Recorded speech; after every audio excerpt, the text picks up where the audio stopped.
Bonsoir les petits rêveurs. L'histoire magique de ce soir s'intitule La Reine des Neiges. N'oublie pas de t'abonner à la chaîne pour réussir à faire de beaux rêves cette nuit et c'est parti.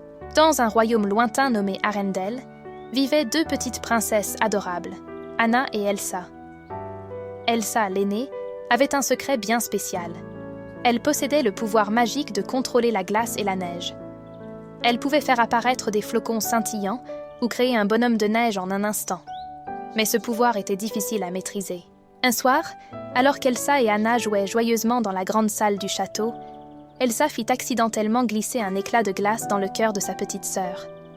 Anna tomba inconsciente, et leurs parents, le roi et la reine, appelèrent des trolls magiques pour la sauver. « Elle ira bien, mais les souvenirs de la magie doivent être effacés, » dit Grand Pabi, le chef des trolls. Il mit sa main sur le front d'Anna et lui fit oublier les pouvoirs d'Elsa. Après cet incident, Elsa décida de cacher ses pouvoirs. Elle s'enferma dans sa chambre, évitant même Anna, qu'elle aimait tant. Cela rendit Anna très triste, car elle ne comprenait pas pourquoi sa sœur ne voulait plus jouer avec elle.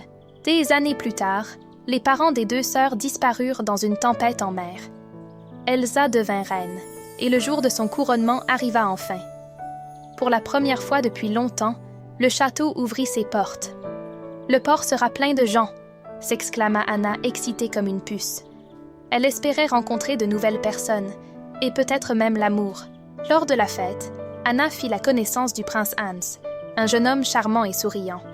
Ensemble, ils dansèrent, chantèrent et décidèrent de se fiancer. Mais Elsa n'était pas d'accord. « Tu ne peux pas épouser quelqu'un que tu viens de rencontrer ?» s'écria-t-elle, contrariée. Anna insista et la colère monta en Elsa. Elle perdit le contrôle de ses pouvoirs et, devant tout le monde, projeta des pics de glace gigantesques. Terrifiée et honteuse, Elsa s'enfuit dans les montagnes, laissant Arendelle figée dans un hiver éternel. Anna, courageuse et déterminée, décida de retrouver sa sœur. En chemin, elle rencontra Christophe, un marchand de glace grognon, et son fidèle reine, Sven. Ensemble, ils escaladèrent des montagnes enneigées et bravèrent des tempêtes glacées. « Alors, tu veux sauver l'été ?» plaisanta Christophe en voyant la neige tomber autour d'eux. « Non, je veux sauver ma sœur », répondit Anna, les yeux remplis de détermination. Pendant ce temps, Elsa, libérée des attentes du royaume, avait construit un magnifique château de glace scintillant au sommet de la montagne. Elle chantait joyeusement « Libérée, délivrée, je ne mentirai plus jamais ». Mais lorsqu'Anna arriva pour la ramener à la maison, Elsa refusa. « Je ne peux pas contrôler mes pouvoirs. Je ne veux pas te blesser, Anna. » Dans sa panique, Elsa blessa accidentellement Anna à nouveau, cette fois au cœur.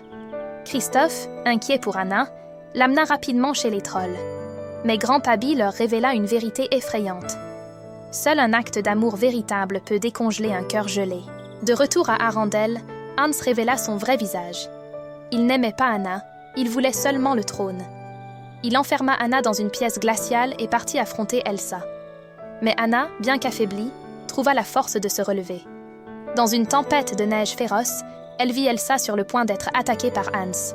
Sans hésiter, Anna courut pour protéger sa sœur et se transforma en statue de glace au moment où Hans abattait son épée. Elsa, voyant ce sacrifice, fondit en larmes. « Oh Anna, je suis tellement désolée !» Puis quelque chose de magique se produisit. L'amour pur entre les deux sœurs fit fondre la glace dans le cœur d'Anna et dissipa l'hiver. Elsa comprit alors que l'amour était la clé pour contrôler ses pouvoirs.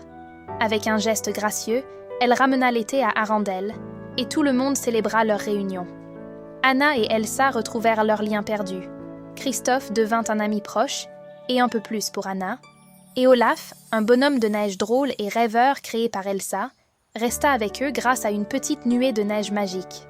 « Certaines choses valent la peine de se sacrifier », dit Olaf en souriant. Et ainsi, le royaume d'Arendelle retrouva la paix et la chaleur, prouvant que l'amour véritable, qu'il soit romantique ou familial, peut tout surmonter.